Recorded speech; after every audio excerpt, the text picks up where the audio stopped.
평범한 농부의 집안에서 태어납니다. 농부요? 네. 농부. 자, 견훤의 아버지 아작이는요. 하루하루 열심히 농사를 지어서 살아가던 농부였습니다. 견훤은요. 부와 권력을 손에 쥔 귀족 집안이 아닌 평범한 집안에서 태어난 거죠. 자, 그런데 견훤은 그럼 마냥 평범하기만 했을까? 아니에요.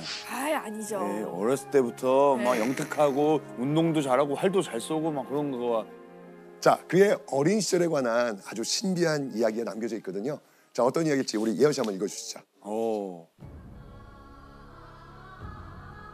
견훤이 태어나 아기 포대기에 쌓여 있을 때 아이를 수풀 아래 놓아두면 호랑이가 와서 젖을 먹였다.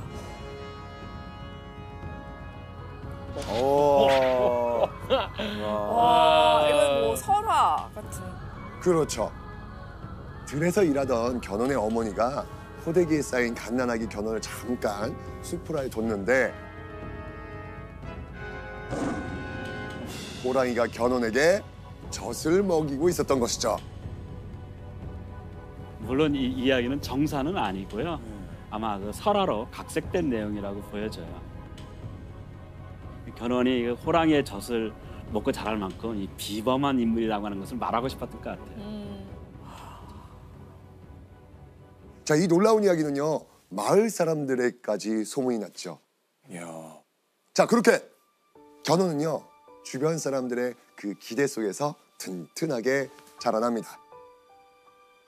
그리고 어느덧 신라의 어엿한 청년이 되었습니다. 장성하자 체구가 크고 용모가 뛰어났으며 뜻이 크고 기계가 있어 평범하지 않았다. 주변 사람들의 기대처럼요. 정말 비범한 인물로 성장을 한 거죠.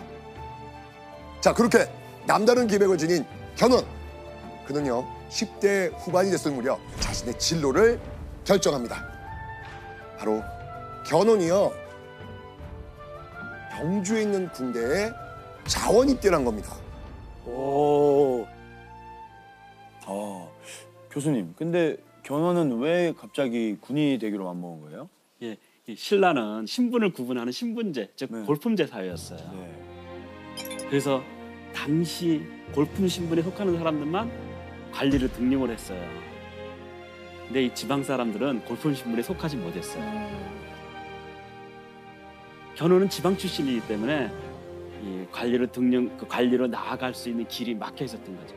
그래서 견훤은 군대에 들어가서 자기가 해적이나 도적을 그 소탕하는 데 공을 세우면은 나름대로 이름을 떨쳐갖고 출세를 할 수 있다고 생각을 했던 거예요. 귀족 중심의 철저한 신분제 사회였던 통일신라 시대. 자, 이대로라면 견훤도요. 아버지처럼 농부로 살아갈 게 뻔한 상황이었습니다.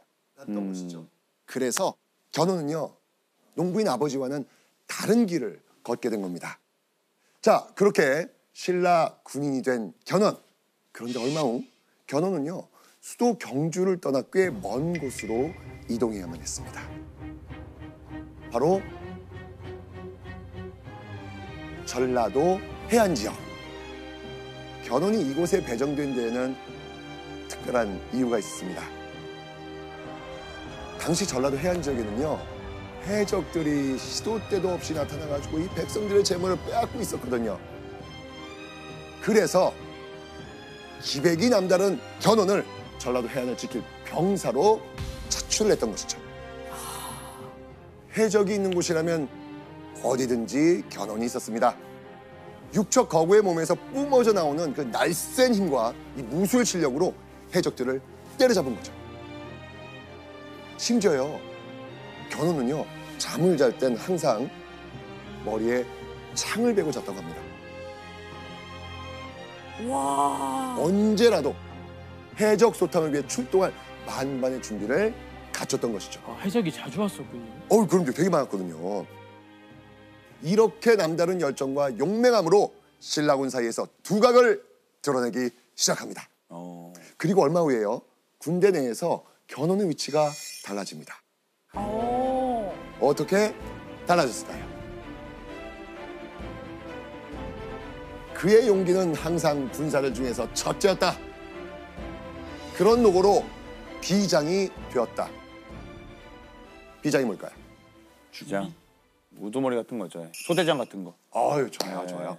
자, 비장은요, 어떤 부대의 부대장급에 해당하는 직책을 말합니다. 쉽게 말해서 일개 병사였던 견훤이 한 부대를 직접 통솔할 수 있는 지휘관이 된 겁니다.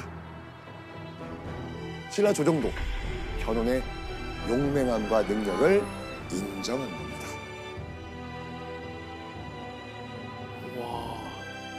그런데 어느 날 견훤은요, 나라를 지키는 군인으로서 엄청난 회의감에 빠지고 맙니다. 왜 그랬을까요? 당시 신라 귀족들은요, 뭐 1년 내내 풍요롭다 못해서 사치스러운 생활을 하고 있었습니다. 그러면서 귀족들은 세금을 내지 않고 농민들에게만 과도한 세금을 걷어들였습니다. 급기야 가난한 농민들이요, 집을 버리고 산으로 도망가는 사태까지 벌어집니다. 산으로 간 많은 농민들은 재물이나 식량을 약탈하는 도적대로 변하게 됩니다.